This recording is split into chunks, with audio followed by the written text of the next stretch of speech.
Welcome to prep classes. अज आप commerce lecture का मॉक टैस्ट का फस्ट आंसर कीज डिस्कस करने जा रहे हैं फस्ट पेपर की। So let's start. हाँ जी, ये इंस्ट्रक्शंस था कि टोटल क्वेश्चन 100 सीगे है ना, ईच कैरिंग 1 मार्क्स और duration is 19 minutes. I hope थोड़ा पेपर चंगा रहा होगा। One thing I will clear कि ये क्वेश्चन पेपर असीं अपने कोलों नहीं बनाया, ये ओल्ड क्वेश्चन पेपर लैक्चरर का उही थोड़े नाल डिस्कस कर रहे हैं। उही एज अ मॉक टैस्ट असीं थोड़े लिए पाया सी ताकि तुसीं अपने आप नूं ऑब्जर्व कर सको। सो लेट्स स्टार्ट। हाँ जी, फस्ट क्वेश्चन की कहता विच of the following statement is true. कहते कि स्टेटमेंट ट्रू आ, जल्दी जल्दी डिस्कस करिए।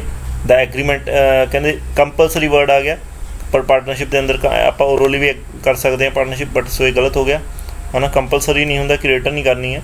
नैक्सट ड्राइंग साइड पूरे साल तो नहीं लगती, फुल ईयर लिखा, ये भी गलत हो गया। सो next the current account is maintain on the fluctuation account, ये भी गलत। सो ये करैक्ट आंसर की है एक पार्टनर भी बिजनेस में कंटिन्यू कर सकता। सो ये करैक्ट आंसर हो की है 3। हाँ जी, the share of the company are forfeited if application money is unpaid, allotment money is pay unpaid या कॉल मनी। देखो आप मन के चलते हैं कि जो अलॉटमेंट मनी तो कॉल मनी ये जो आप इन्हों टिक कर दी ऑफकोर्स अलॉटमेंट मनी होंगी है, या तो ये टिक करा या ये करा, बट दोनों चो कोई भी ऑप्शन हो सकती है, इस करके इन दोनों नहीं करेंगे। सो करैक्ट आंसर की होगा जो दोनों ही ऑप्शन आउंदियां ने। Next question the shares allotted to the existing equity shareholder without consideration. जो विदाउट कंसीडरेशन के दोबारा आप कोई शेयर्स में अलॉट किया जाता वो किहड़े होंदे ने, bonus shares. Next question the Q limited company 360 equity shares of the 100 each. So ये क्वेश्चन आप बेसिकली ये अपने 12th चो आ, मैं एक्सपैक्ट करता कि थोड़ा थोड़ा सबनों आता होगा। इस वेरी सिंपल क्वेश्चन सीगा।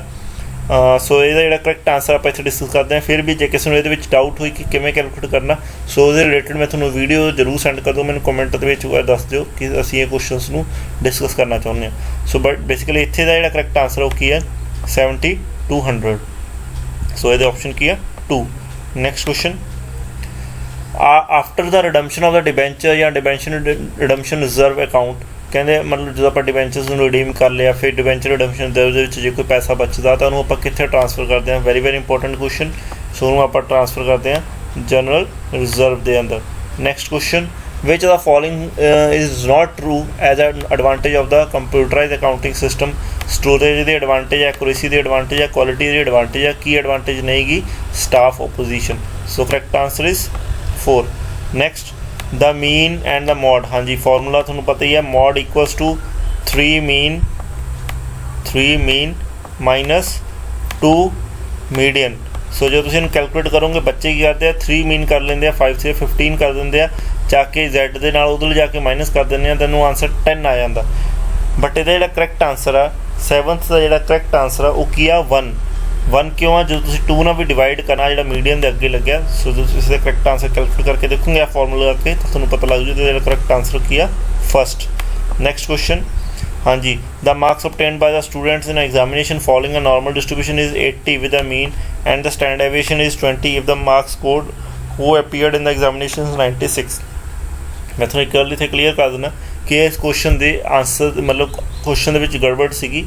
ये जो क्वेश्चन पेपर लिया होया सी पुराना ओल्ड क्वेश्चन पेपर आ, और जो ये पेपर आया सीगा तो उसकी आंसर कीज़ दे विच ये जिहड़ा स्टार लग के आया सीगा, मतलब इस क्वेश्चन के ग्रेस मार्क्स मिले सीगे। सो ये क्वेश्चन के गड़बड़ होने करके आप भी इत्थे इहनूं डिस्कस नहीं करांगे। क्लीयर। सो नैक्सट क्वेश्चन हाँ जी, mean deviation is equals to the mean deviation किहदे इक्वल हुंदा या बेसिकली अपन नॉर्मल फॉर्मूला मिलता नहीं गा, but mean deviation equals to the 4/5 of the standard deviation. जे तुसीं याद करोगे तो यह पुराने क्वेश्चन पेपर के क्वेश्चनस आए हुए ने। नैक्सट क्वेश्चन भी आया है, आप ऑलरेडी डिस्कस भी कर चुके हैं 2018 या फिर 2016 के क्वेश्चन पेपर के अंदर चेक करोगे जिन्हें भी आप 4 ओल्ड क्वेश्चन पेपर डिस्कस किए वो मिलूगा best average mean of the index number. Very important question, but उत्थे आंसर अलग अलग नहीं, क्योंकि आंसर तो अलग अलग नहीं क्योंकि ऑप्शन अलग अलग ने। सो इत्थे जिहड़ा करैक्ट आंसर है which one is the best average. So 10th का जिहड़ा करैक्ट आंसर है वो केड़ी बेस्ट एवरेज मैं केड़ी हुंदी है, geometric mean. Geometric mean is a best average used for calculating the index number. Clear. So next question is which one of the following is not included in the financial statement. आप +2 की book के अंदर financial statement पढ़ते हैं, profit and loss भी पढ़ते हैं, उसके अंदर बैलेंस शीट पढ़ते हैं, नोट्स ऑफ अकाउंट्स भी पढ़ते हैं, की नहीं पढ़ते, डायरेक्टर्स रिपोर्ट नहीं पढ़ते। सो करेक्ट आंसर किया 4। हाँ जी, next revise schedule 3 of the Indian Companies Act 2013 for the financial statement is applicable from. हाँ जी, जो रिवाइज जो होया 2003 के अंदर रिवाइज होया वा वो एप्लीकेबल 2010 2012 के विच किवें हो जाऊगा, 2011 के विच किवें हो जाऊ, कदों होगा 14 के which. So correct answer is 1 April 2014। Next question, हाँ जी, which financial analysis technique is also known as 100%। हाँ जी, वेरी सिंपल क्वेश्चन अपना 12th के अंदर आता। आप कॉमन साइज स्टेटमेंट में 100 लैके चलते हैं, एनालाइज करते हैं, प्रैक्टिकल क्वेश्चन को सॉल्व करते हैं। सो ये करैक्ट आंसर हो किया 2। Next, which technique is not a financial analysis technique. हाँ जी, ब्रेक इवन एनालाइसिस भी है, फंड फ्लो भी है, कैश फ्लो भी है। सो ये करैक्ट आंसर हो किया 4। ये सारिया टेक्निक्स हैगियां ने फाइनैशियल एनालाइसिस दियाँ। Next, which of the following is included in types of the financial analysis. आप डायनामिक एनालाइसिस भी करते हैं, स्टैटिस्टिक भी करते हैं, इंटरनल एक्सटर्नल एनालाइसिस भी करते हैं। सो correct answer is 4। Cash flow statement is include, कली इनफ्लो नहीं इंक्लूड करते, कदे आउटफ्लो नहीं इंक्लूड करते, कला इनफ्लो आउटफ्लो भी नहीं इंक्लूड करते, आप कि इंक्लूड करते हैं, कैश इक्विवेलेंट्स भी इंक्लूड करते हैं। सो करेक्ट आंसर किया 4। Next, which of the following investment is not included in the cash equivalent. हाँ जी, शॉर्ट टर्म है, short term treasury bill, short term commercial bills, deposit certificates भी आप शॉर्ट इंक्लूड करते हैं। सो ये करेक्ट आंसर किया 4। Next, हाँ जी, investment at the end of the year 2012 2012 के 34,000 की सी, 2013 के 28,000 की होगी। एक चीज़ ध्यान दो, एक जो नॉन प्रॉफिट ऑर्गेनाइजेशन चैप्टर आ। सो जो आप बना के देखेंगे, आप अकाउंट बनाने, ध्यान नाल गल समझो कह की रहा हो, आप इन्वेस्टमेंट अकाउंट बनाने जा रहे हैं। जिमें जिमें मैं बोली जा रहा और चाहे अपनी कॉपी से नोट डाउन कर लो, चाहे ध्यान नाल समझो, थोड़ा ईजिली समझ लग जूगा। उन्हें क्या कि 40% of the investment original investment sold, 40% किहदा करना आप 34,000 का। जो 34,000 का तुसी 40% करोगे, 34,000 का जो तुसी 40% करोगे तो वो कितना आ जाऊगा 13,600 आ जाऊगा। कितना आ जाऊगा 13,600। कहते इन्नी इन्वेस्टमेंट आप सोल्ड करती, और सोल्ड किवें कीती, प्लस करके 8400 प्रॉफिट, 8400 प्रॉफिट प्लस करके असी सेल करती। सो सेल किन्ने दी हुई साड़ी 22,000 रुपये की। जे तुहानूं आ चीज़ समझ लगी तो ईजी आंसर समझ लग जूगा। सो आप देखो सेल इधर पाने, जो आप normal account invest asset account बनाने तो सेल इत्थे पाने, ओपनिंग स्टॉक इत्थे पाने, जो भी है मतलब अपना ओपनिंग आपको बैलेंस दिता 34,000, और क्लोजिंग इधरले पासे पाने 28,000। ये आप सिंपल क्वेश्चन बनाते आए, बहुत बार रिपीट किया है ना। और इत्थे की पाने, जे इधर घट जाए बैलेंस तो इधर की पाने आप परचेजिज मान लें। परचेजिज मैं रिपीट करें, परचेजिज किन्ने दी आ जाएंगे जो तुसीं इहनूं कैलकुलेट करोगे। देखो सेल पाती, मैं इत्थे लिख देना सेल, क्लोजिंग स्टॉक और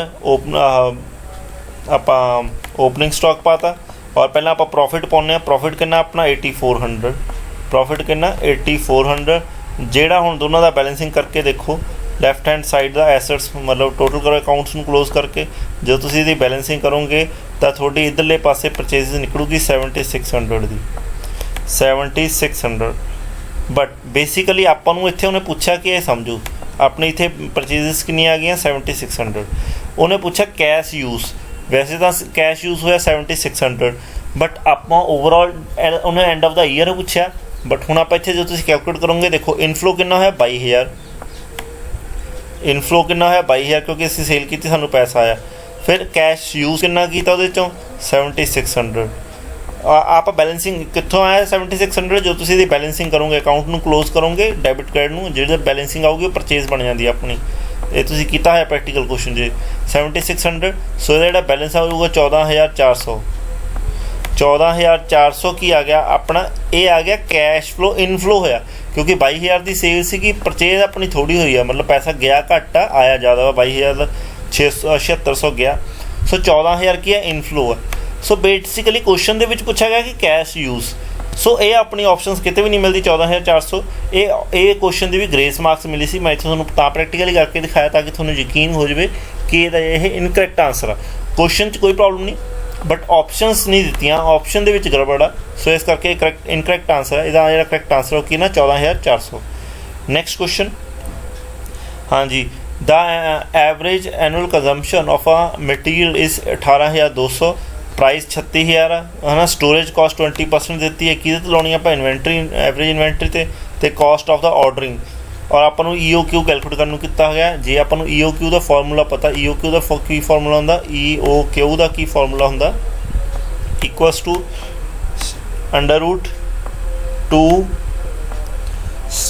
A ऑर्डरिंग कॉस्ट, A मतलब अपनी जी एनुअल मटीरियल, एनुअल कंजम्पशन कह सकते हैं, अपन गिवन एनुअल कंजम्पशन कह सकते हैं, annual material multiply by ordering cost divided by carrying cost. So ये थोड़े लिए मैं प्रैक्टिकली लैके भी आया।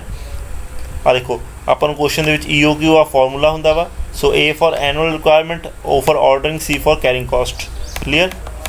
और अपन क्वेश्चन दिता 18,200 दिता, एडिशनल कॉस्ट ऑर्डरिंग कॉस्ट दी है, क्वेश्चन चेक करो हुणी आप नाल चेक करते हैं। आ देखो ऑर्डरिंग कॉस्ट दी है अपन, ऑर्डरिंग कॉस्ट 50 दी है और 20% ऑफ द एवरेज इन्वेंटरी दिता और प्राइस दिता 36। हाँ जी। सो बेसिकली क्वेश्चन की कह रहा है, ऑर्डरिंग कॉस्ट अपने कितने 50 और 50 कैरिंग कॉस्ट कितनी है 20% ऑफ द 36 अपन रुपीज़ दी है। सो 7.5 आ गया। आ फॉर्मूला जो तुम पुट करोगे तो थोड़ा आंसर आ जाऊगा 500 यूनिट्स। आई होप थोड़ा गल क्लीयर होगी हुण तुसीं सॉल्व करके देख लियो। सो ये करैक्ट आंसर कितना वा 2। नैक्सट क्वेश्चन, हाँ जी, द कहना स्टैंडर्ड टाइम, ये भी कॉस्ट अकाउंटिंग चो है। जॉब इज़ 40 आवर्स है ना, पर वेज रेट 2 आ, दैन प्रोडक्शन तो 30 आवर्स ने, इफेक्टिव वेज रेट इन्ना वा। सो ये सिंपल सारा कुछ गिवन है। हार्सले स्कीम का फॉर्मूला चक्यो और वैल्यू पुट करो। जो फिर भी निकलिया तो मैं कमेंट करो, मैं थोड़ा ये आंसर मतलब एक वीडियो के अंदर स्पैसीफाइड करके समझा दूंगा। सो ये 20 का जो करैक्ट आंसर है वो कितना वा 3। 20 का जो करैक्ट आंसर है वो कितना वा 3, 2.33। नैक्सट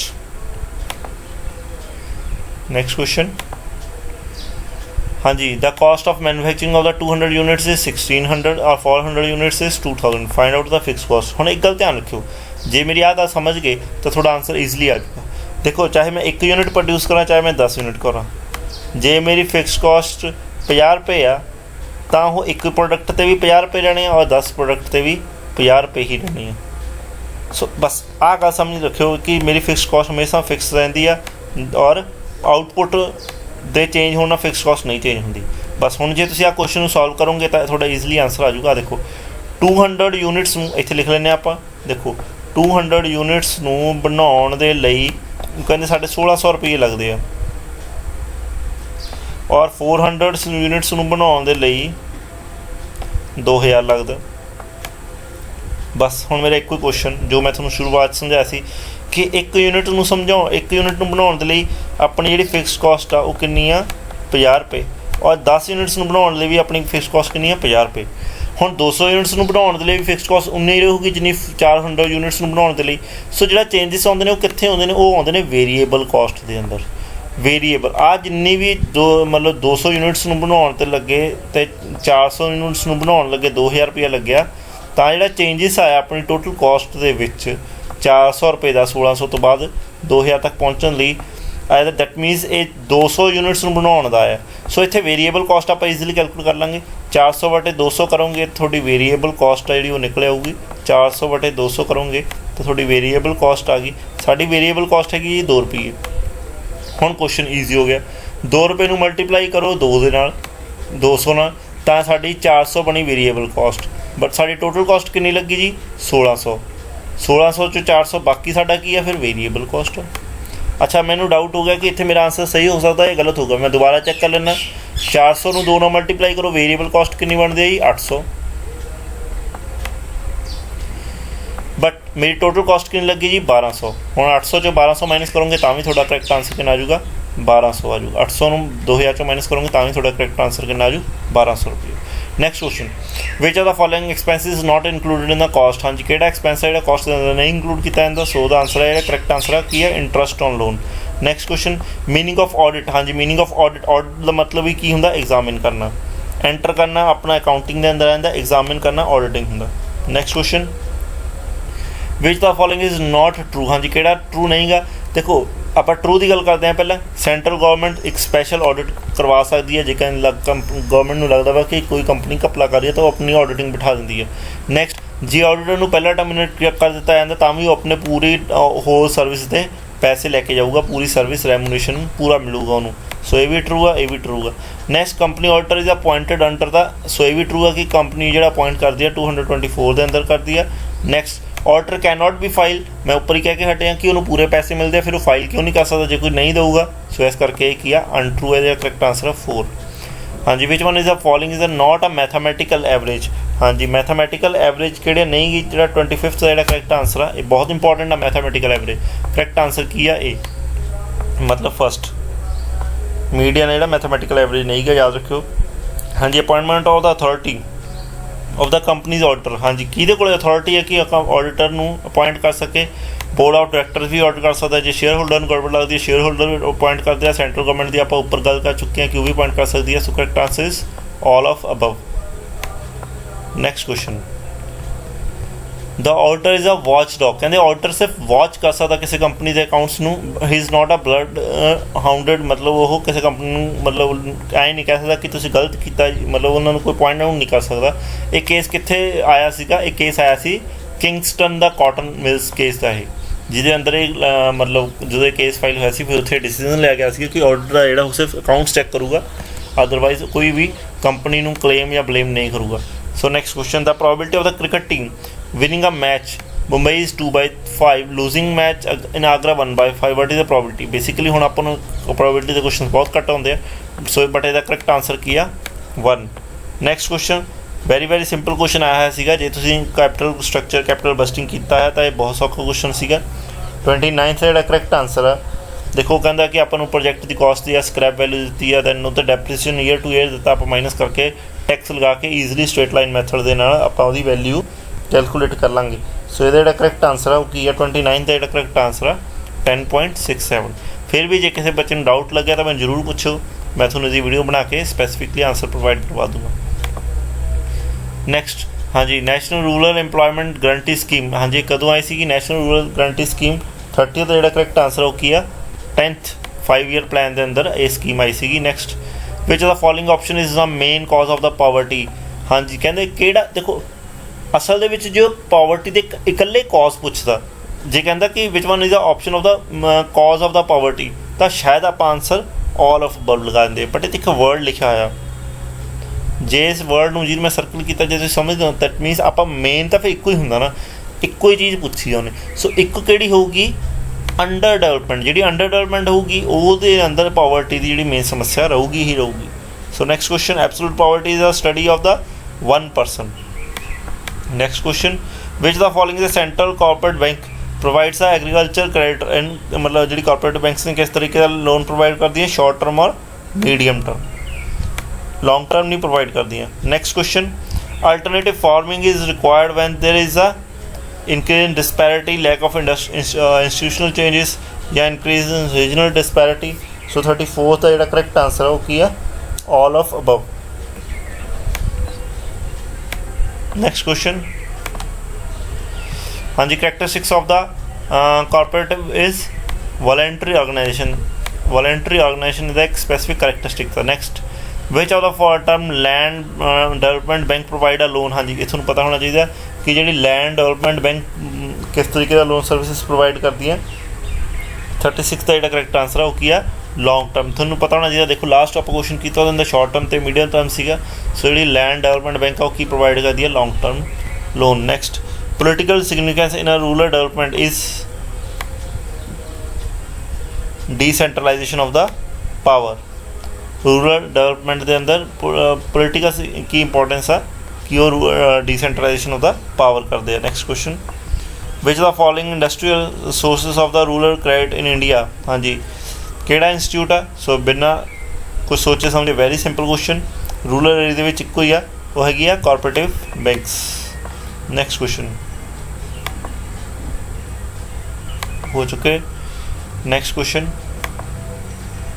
हाँ जी, working population is a consist of. हाँ जी, कहते वर्किंग पॉपूलेशन किनू कहते हैं, बेसिकली अपने कोई पैरामीटर नहीं गा। सो ये करेक्ट आंसर हो की है 4। वर्किंग पॉपूलेशन कोई भी एज का परसन वर्कआउट कर सकता आफ्टर जो वो अपने माइनर एज तो अगे कर लेंदा, तो आप कह दें कि कोई परसन किसी भी एज के वर्कआउट करता।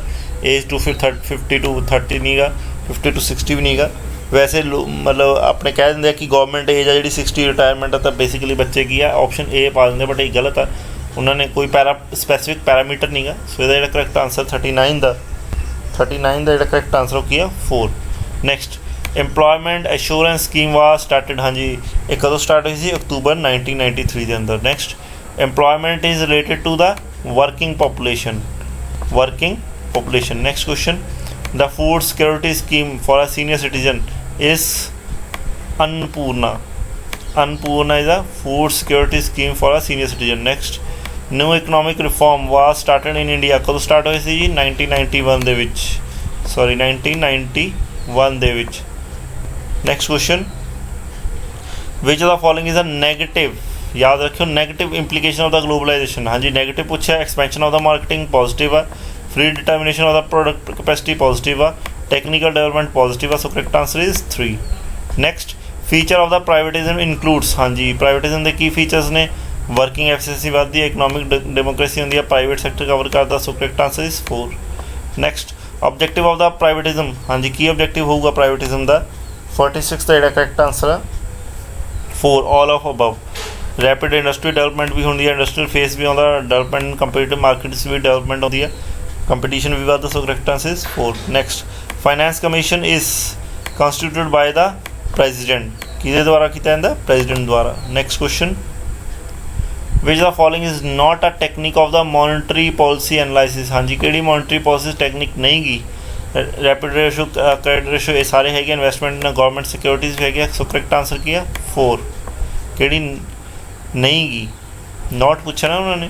नैक्सट क्वेश्चन हाँ जी RBI very very important most repeated question April 30-35। Next question physical deficit की होंगे जो एक्सपेंडिचर्स इनक्रीज़ कर जाते हैं, एक्सपेंडिचर्स आ जोड़े वो इनक्रीज़ कर जाते हैं कि रेवन्यू नालों।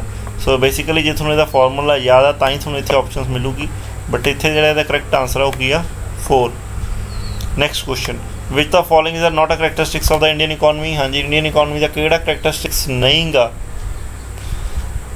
इंडियन इकॉनमी के अंदर देखो लिटरेसी हैगी, इंडस्ट्रीयल बैकवर्डनेस भी हैगी, पोलिटिकल इंस्टेबिलिटी भी हैगी, की नहीं है कि करैक्टरिस्टिक्स नहीं गा अपनी इंडियन इकॉनमी का 4th high standard and high technology. Next measurement of the development of the Indian economy is, हाँ जी आप किमें इंडियन इकॉनमी में मेजर करते हैं, इंक्रीजिंग द पर actual capital income. So correct answer is 52 का जो करैक्ट आंसर किया 3। Thanks for watching. Next video के अंदर आप अगले रहते क्वेश्चन को डिस्कस करांगे। प्लीज़ कमेंट करके दसो कि इत्थे तक थोड़े किन्ने आंसर सही ने। Thank you.